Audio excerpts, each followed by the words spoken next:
Vous écoutez L'ambition au féminin, épisode 192. Aujourd'hui, on va parler de nuances et de complexité et est-ce que ça a vraiment sa place en marketing?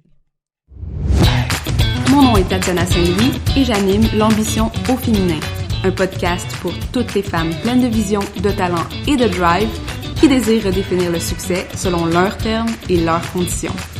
Chaque semaine, j'explore seule ou en présence d'invités les thèmes entourant la réussite professionnelle et personnelle. Mindset, productivité, leadership, branding personnel, c'est le rendez-vous pour réfléchir à la façon dont tu veux vivre ton plein potentiel et laisser ton empreinte dans le monde.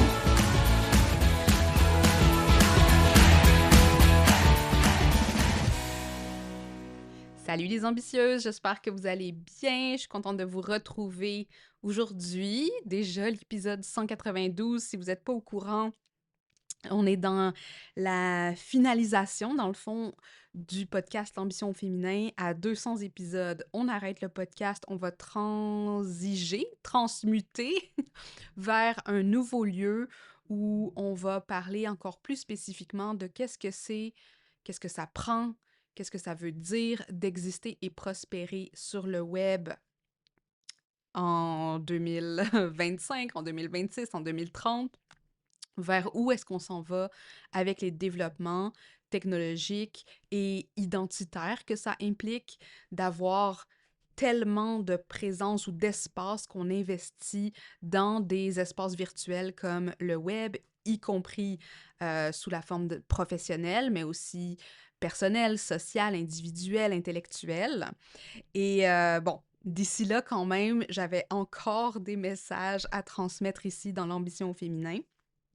Et aujourd'hui, ben, un de ces messages, justement, c'est autour de la nuance et de la complexité. Parce que, bon, moi, ça fait 9 ans là, que je suis à la tête de M ta marque, que j'ai une pratique continue de création de contenu, que j'ai focalisé sur un travail féministe hein, qui est à la limite intellectuelle, qui a beaucoup de réflexion profonde au cœur de ce que j'enseigne, des modalités de mon type de coaching, de mon type d'accompagnement.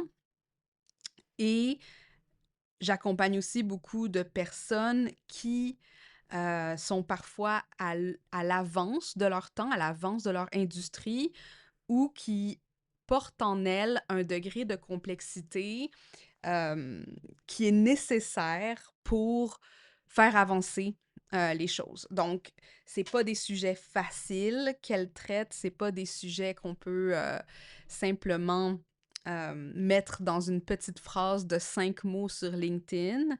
Et souvent, ben, ça va créer de la paralysie ou de la tension de se dire, OK, mais est-ce que les gens vont vraiment comprendre? Est-ce que je peux vraiment avoir une entreprise avec une thématique qui a besoin d'être traitée de façon aussi complexe et nuancée si je veux vraiment représenter ma vision autour de ça.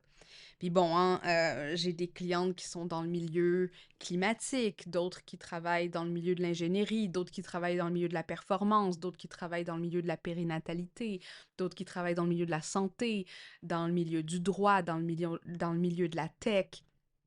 Et ben, avec les avancées, avec les développements qu'il y a dans ces industries-là, ben, souvent, justement, si on veut rentrer dans un modèle d'innovation, que ce soit de l'innovation technologique ou de l'innovation sociale, surtout de l'innovation sociale, je vais dire, hein, parce que c'est surtout là qu'on intervient avec les types de leaders avec qui je travaille, on doit quand même réaliser que pas tout le monde est rendu là, hein, qu'il y a un certain seuil, une grande partie en fait de la population et même de personnes qui sont formées dans les domaines, qui ont besoin d'être éduquées à travers des nouveaux paradigmes ou qui ont besoin de voir des choses différemment ou qui ont besoin de voir des choses avec une lunette plus large, ce qui fait que souvent ça va être difficile de communiquer clairement autour de ça ou du moins de communiquer clairement comme le veut le marketing. Donc, c'est sûr que, bon, pour mettre en contexte, hein, aujourd'hui, on vit dans un contexte de surcharge informationnelle. Et à cela s'ajoute, puis on va en parler un petit peu, un analphabétisme fonctionnel. Donc, juste pour commencer avec le contexte de surcharge informationnelle, hein, j'en ai parlé dans les épisodes précédents, mais aujourd'hui, bon, une personne est exposée à environ 1200 messages publicitaires par jour contre 200 dans les années 80. Puis bon, un message publicitaire, on n'a pas besoin de le lire et de s'arrêter, puis de vraiment l'analyser pour que notre cerveau capte l'information, que ce soit une information visuelle ou une information auditive ou textuelle, et stocke ou du moins essaye de saisir la donnée pour pouvoir la filtrer, pour pouvoir dire, OK, est-ce que ceci est pertinent, est-ce que ceci n'est pas pertinent, et ensuite de passer à au prochain stimuli. Au prochain stimuli. Donc, cette explosion de messages, surtout des messages publicitaires, hein, surtout quand on navigue sur le web, ça, je pense que c'est euh, c'est une moyenne sur toutes les plateformes confondues, mais si on prend la moyenne sur le web uniquement, j'ai pas les chiffres là maintenant, mais c'est énorme, hein? On a qu'à naviguer LinkedIn pendant 10 minutes ou être sur l'Internet pendant 10 minutes, puis je sais pas combien de publicités on va voir, mais c'est constant, hein? Puis souvent, ça va être des carousels de publicité, ça va nous popper dans la face, ça va sortir de lieux qu'on s'y attend pas nécessairement. Et même si, encore une fois, on prend pas le temps de vraiment lire et comprendre qu'est-ce que c'est, notre cerveau, notre regard va capter ces données-là, ces informations-là, et justement essayer genre de faire le tri. Donc, cette explosion contribue à la surcharge informationnelle et ça se mêle avec une fatigue cognitive qui se symptomatise notamment par le temps d'attention moyen qui a chuté, hein. Souvent, on va utiliser cet exemple que notre temps d'attention est inférieur à celui d'un poisson rouge. Mythe ou réalité, bon, c'est c'est un peu vrai, un peu faux. N'empêche, notre temps d'attention avec l'utilisation des écrans, avec l'utilisation, avec des journées où il y a énormément d'informations qui est transmise, va réduire drastiquement notre temps d'attention, notre capacité d'attention. C'est aussi pourquoi, bon, beaucoup de gens disent, tu sais, c'est bon de retourner en nature de temps en temps pour être capable de faire baisser le bruit, pour rentrer dans un état un peu plus périphérique de conscience. Bref. Et à ça, ben, naturellement, il y a l'analphabétisme fonctionnel. Puis moi, quand j'étais à l'université, je travaillais dans un organisme d'alphabétisation et je travaillais aussi dans un journal qui s'appelait Le Voir. Et je me rappelle parce qu'une fois, il y avait une qui avait été lancée. Ça fait un petit peu plus, ça fait plus que 10 ans, là. Peut-être, je pense qu'on était en 2012 à ce moment-là. Euh, qui disait que près de 47% de la population québécoise était analphabète fonctionnelle. Aujourd'hui, j'ai recherché les statistiques actuelles. On dit 52% des Québécois âgés de 16 à 65 ans sont en situation d'analphabétisme fonctionnel selon les données de l'OCDE. Et ça, c'est pour 2023-2024. Et une entreprise sur quatre au Québec rapporte des difficultés de compréhension chez ses employés, ce qui impacte la qualité du travail. Donc, c'est quand même quelque chose à prendre en compte, puis c'est pas parce que ces personnes sont des immigrants ou, ou qui sont pas nécessairement éduqués, hein. Ici au Québec, on a l'éducation gratuite pour tous, même qu'on a des frais de scolarité les plus bas au pays, et parmi les plus bas au pays. Et malgré ça, beaucoup de difficultés à saisir l'information textuelle et à la filtrer de façon appropriée, à comprendre ce qui est communiqué et la transformer en action appropriée. Donc ça, naturellement, c'est problématique. Mais ça se reflète aussi dans le type de langage qu'on s'habitue aussi à prendre quand on veut rejoindre une large partie de la population. Donc, la conséquence, ça va être d'utiliser un langage simple, le niveau de lecture recommandé, hein, parce qu'il y a des tests qui suggèrent, par exemple, c'est quoi le registre langagier avec lequel on voudrait parler pour atteindre une majorité de la population et ce niveau-là est d'environ 10-12 ans. Donc à peu près 5e année du primaire, en 5e, 6e année du primaire. Et ça, c'est pour assurer la compréhension du public majoritaire. Donc, d'un côté, on a la fatigue cognitive, on a le stress d'être constamment stimulé par des messages, on a la difficulté à trier l'information, la baisse du temps d'attention moyen, la baisse de la confiance en nous à prendre des décisions après avoir analysé un message.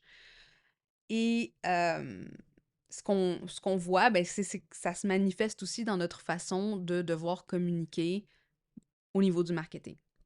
Donc ça va affecter la façon dont on écrit. On va viser la simplicité avant tout. On va créer des textes aérés, pas des blocs de texte denses, donc beaucoup de sauts de ligne.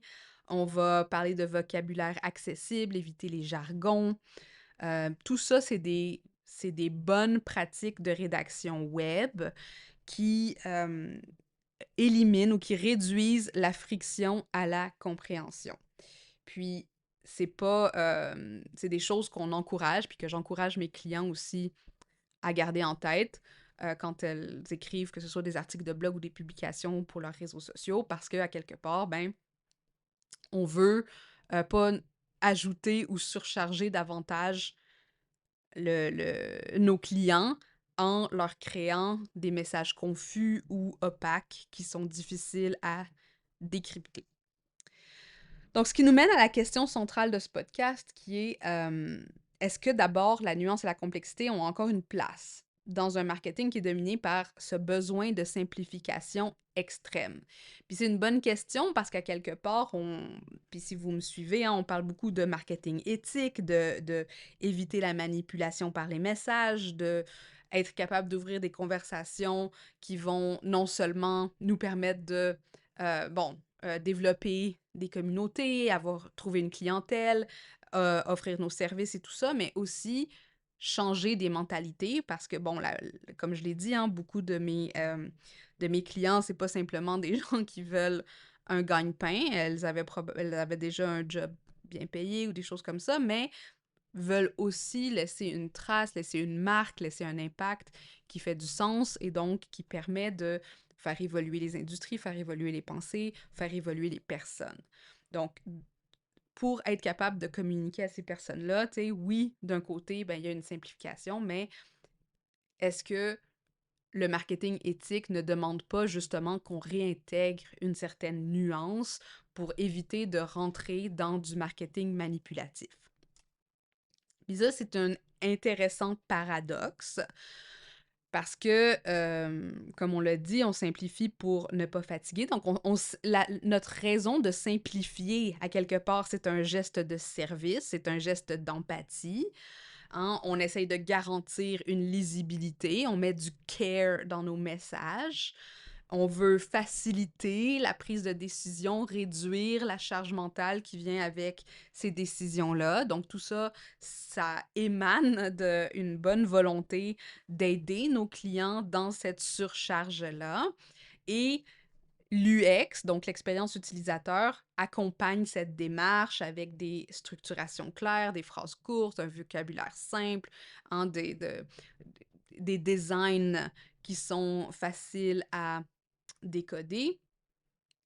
Mais là, on arrive avec des limites, c'est que trop de simplification peut causer de la méfiance parce que les consommateurs vont percevoir un marque d'authenticité ou de profondeur, et aussi le risque de perdre en différenciation parce qu'il y a, il y a une limite à ce qu'on peut simplifier. Si on simplifie le marketing à sa plus simple expression, puis que je dis, ah bon, ben moi j'aide à créer des messages qui vendent, ben, à un moment donné, il y a une limite à ce que je peux ajouter comme différenciation. Et par cela, ben, je perds à la fois de la crédibilité, de l'engagement à long terme, je perds ce qui fait de moi une marketeuse unique, ou du moins quelqu'un qui a une approche différenciante euh, à, à cette expertise-là. Donc, moi, ma posture, mon opinion, c'est que Premièrement, la complexité, je pense que ça a une mauvaise réputation parce qu'on pense que ce qui est complexe, c'est mauvais, c'est difficile, c'est dense, c'est opaque, alors que complexité en soi, ça veut pas dire confusion. Hein. Un organisme humain, c'est un organisme complexe, mais ça veut pas dire que c'est confus. Chaque organe a son rôle, chaque système, système digestif, système respiratoire, a ça fonctionne d'une façon quand même assez structurée, ça a une logique interne. Tu sais, si on prend un moment pour apprendre là-dessus, c'est facile relativement à comprendre comment les éléments travaillent ensemble. Oui, on peut pousser ça à une expertise extrême, hein, devenir un biologiste, devenir un docteur spécialiste et tout ça, et être un spécialiste du corps humain, mais le corps humain, lui, dans sa complexité, ne veut pas dire que il est trop difficile à être compris. Ça veut juste dire que c'est quelque chose qui implique de nombreux systèmes, de nombreux composantes qui créent ensuite un tout, qui créent ensuite des effets, qui créent ben, un organisme, hein, c'est pas mal ça qu'on dit. Donc, complexité ne veut pas dire confusion, puis ça, je pense que c'est la première chose qu'il faut garder en tête parce que on peut avoir un sujet complexe, on peut avoir des opinions nuancées et quand même les communiquer clairement et quand même les communiquer d'une façon à ce que ce soit facile à suivre, que ce soit facile à assimiler. Bien entendu, il y a une certaine dose d'effort mental, d'effort intellectuel qui doit être mis. Il faut vouloir comprendre, mais ça ne veut pas dire qu'on doit absolument utiliser le jargon de médecine pour expliquer comment le système respiratoire fonctionne. D'autant plus que être capable de parler, de vulgariser, d'utiliser différents registres pour parler d'un sujet complexe, c'est un signe de maîtrise de notre sujet. Donc, si on est capable de parler de l'influence, là, je prends mon cas à moi, des structures d'oppression et du féminisme dans notre façon de faire du marketing, par exemple, qui sont deux sujets qui en soi peuvent être complexes, euh, bien que je pense que le marketing, c'est pas mal moins complexe que ce qu'on veut croire, là. C'est quand même assez très straight to the point. Ben là, à ce moment-là, ça va être à moi à m'assurer que la clarté dans ma compréhension du sujet puisse ensuite être transmise à travers un message limpide, à travers des mots qui disent ce qu'ils ont à dire, des phrases faciles à assimiler, mais qui n'ont pas nécessairement besoin de faire tomber un niveau de complexité. D'autant plus que la nuance et souvent la profondeur, la complexité répond à la diversité des attentes et des besoins des clients. C'est pas tout le monde qui c'est pas tout le monde qui désire ne pas forcer leur cerveau. Hein, c'est pas tout le monde qui veut toujours le chemin le plus simple. C'est pas tout le monde qui veut la nourriture la plus facile et la plus rapide à faire. C'est pas toujours un avantage concurrentiel de faire les choses vite et en surface. Hein, puis là, je pense à l'exemple McDonald's. C'est pas tout le monde qui veut manger du McDonald's, même s'il y a des avantages à manger du McDonald's. Ça va être prêt en 5 minutes. Tu sais exactement ce que ça va goûter. Ta viande va jamais être sous-cuite. Bref, hein, c'est pas cher, etc., etc. Mais c'est pas tout le monde qui désire ces caractéristiques-là dans leur nourriture. Il y a d'autres personnes qui vont vouloir un repas 5 étoiles dans lequel ils vont avoir passé 2 heures, 2 heures et demie, ou tu sais, ils veulent avoir une expérience unique, ils veulent avoir une vue sur la tour Eiffel, whatever ce que c'est, OK? Donc, de penser que tout le monde veut absolument la, le contenu, la version, la chose la plus facile à digérer, c'est de se distancer d'une partie de la population qui serait absolument enchantée d'entrer un peu plus en profondeur dans une certaine thématique, dans un certain sujet. Puis ça, c'est naturellement une question de positionnement, puis de bien comprendre qu'est-ce que mon public recherche et qu'est-ce que je peux donner à mon public qui fait sens pour moi. Euh, donc, encore une fois, tu sais, on peut amener de la nuance sans nécessairement rendre ça confus. Quand c'est bien présenté, la communication n'a pas besoin de créer de la friction. Par exemple, on peut dire, je vais écrire une idée par pièce de contenu, je vais améliorer le UX de mon site, je vais pas nécessairement utiliser le jargon universitaire, mais je vais utiliser un jargon juste, mais plus familier, hein, un langage juste, mais plus familier. Bref, ça veut pas dire que la nuance doit se mettre ou la clarté doit se mettre dans le chemin de la complexité. Ensuite, la nuance, la complexité, la profondeur, ça renforce la confiance et la fidélisation parce que, à quelque part, quand on est capable d'user de nuances, c'est qu'on est capable de manipuler justement cette nuance et qu'elle nous fait pas peur. Si je fais juste un tableau en jaune, rouge, bleu et que je suis pas capable euh, de bien doser le jaune et le bleu pour faire du vert, je vais avoir un tableau très cru, très, disons, dans ma face, hein, avec des couleurs très vives, mais pas nécessairement très euh, travaillées. Tandis que quand on est capable de travailler avec la nuance, ben là, ça peut créer une certaine confiance parce que ça veut dire qu'on maîtrise encore une fois notre sujet au point où on n'est pas déstabilisé par des opinions qui pourraient avoir l'air divergentes ou des perspectives qui pourraient contredire certaines choses parce qu'on est capable de travailler avec. Donc ça, c'est excellent pour fidéliser, pour être transparent aussi avec notre audience, pour présenter honnêtement c'est quoi les limites de certains modèles, c'est quoi les avantages, c'est quoi les désavantages.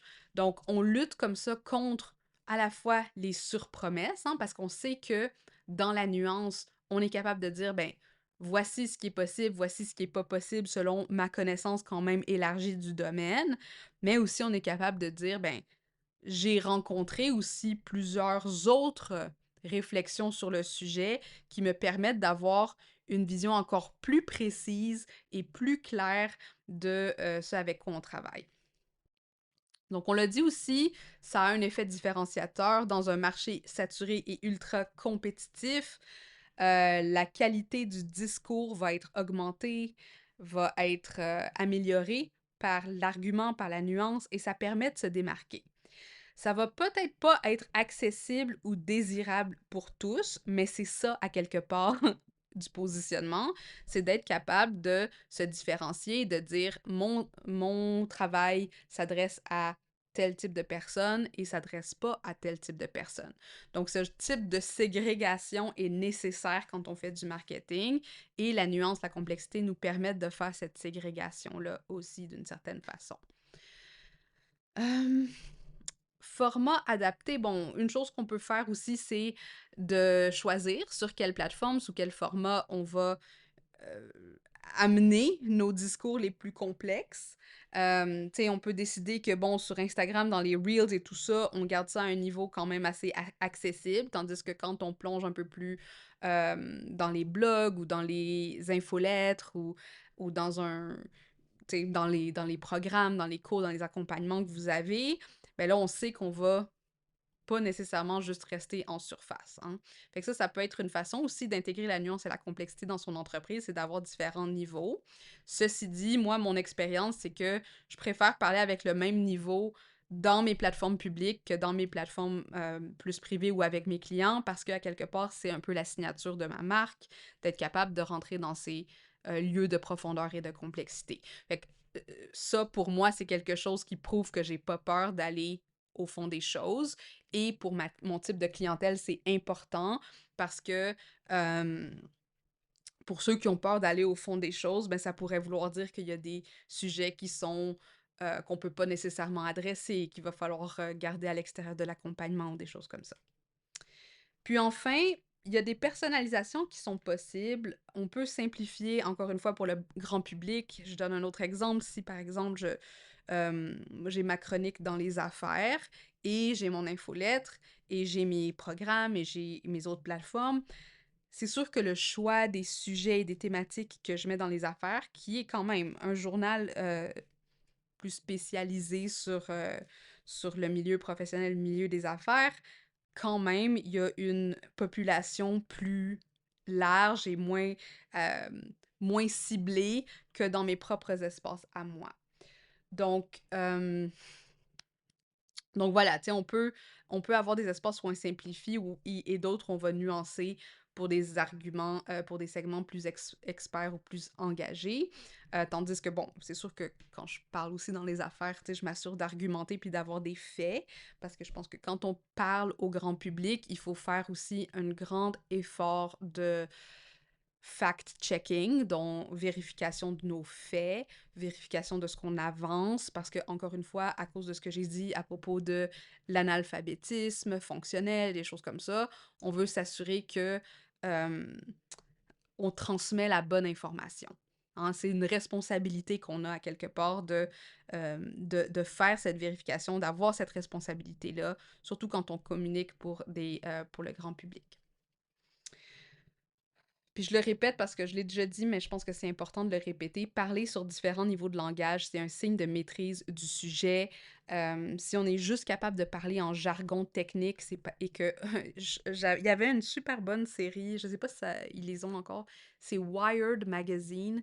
Et ils demandaient à des scientifiques, tu sais, ça peut être un scientifique sur euh, la mécanique quantique. Il dit, peux-tu expliquer c'est quoi la mécanique quantique à un enfant de 5 ans, un enfant de 10 ans, un ado de 13 ans, un ado de 17 ans, un, un étudiant en physique de 21 ans et un doctorant en, en physique quantique, puis d'être capable de passer de ces différents registres. Puis là, tu sais, t'as les différents types d'explications, puis c'est intéressant parce que c'est de voir comment ces sujets complexes peuvent être traités selon différents niveaux de langage.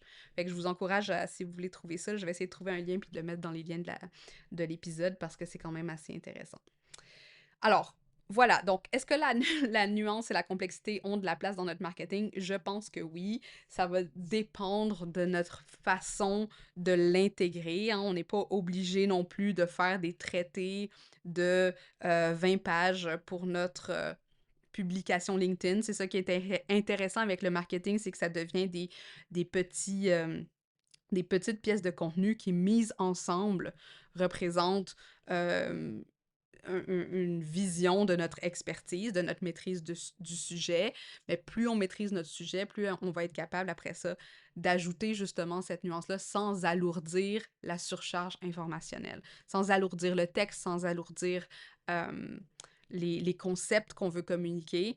Et plus on pratique, dans le fond, ce marketing-là, ce type de marketing qui est axé, qui est basé dans le leadership de pensée, plus on devient meilleur justement à passer dans les différents registres de langage. Fait que pour moi, c'est du win-win-win d'ajouter de la nuance et de la complexité dans notre marketing. Encore faut-il avoir certains codes pour s'assurer qu'on respecte notre audience en tout temps, qu'on les prend pas pour des cons, mais aussi qu'on n'ajoute pas du chaos sémantique parce qu'on n'a pas fait le travail de traiter l'information de notre côté avant de vouloir la transmettre. Puis ça reste une responsabilité des créateurs de contenu d'être capable de structurer et de transmettre une information qui va être facilement digestible et qui va nous permettre après ça de prendre action, que ce soit, bon, de faire partie d'une communauté, d'un groupe, de signer une pétition ou peu importe ce que c'est. Alors voilà. Est-ce que j'ai d'autres notes ici? Ouais, dans un environnement saturé d'informations fast-food, la nuance, la complexité devient un levier précieux pour gagner en confiance et en engagement, puis je pense qu'on va se laisser là-dessus. Merci d'avoir écouté, puis comme d'habitude, je suis toujours ouverte à entendre vos réflexions et vos suivis suite à ce petit espace qu'on a pris ensemble aujourd'hui. Hey, t'es encore là? Ça veut dire que l'épisode t'a plu. C'est vraiment cool, ça. Est-ce que je peux te demander quelque chose maintenant? Aide d'autres femmes comme toi à découvrir le podcast en déposant des étoiles d'appréciation pour l'ambition au féminin. Sur Apple Podcast, c'est facile, défile tout en bas de la page de l'émission où tu vois les avis et tape sur le 5 étoiles pour faire exploser mon cœur de joie. Sur Spotify, c'est encore plus simple. Navigue sur la page du balado et tape l'icône en étoile en bas de la description. Merci d'avance, je t'apprécie beaucoup.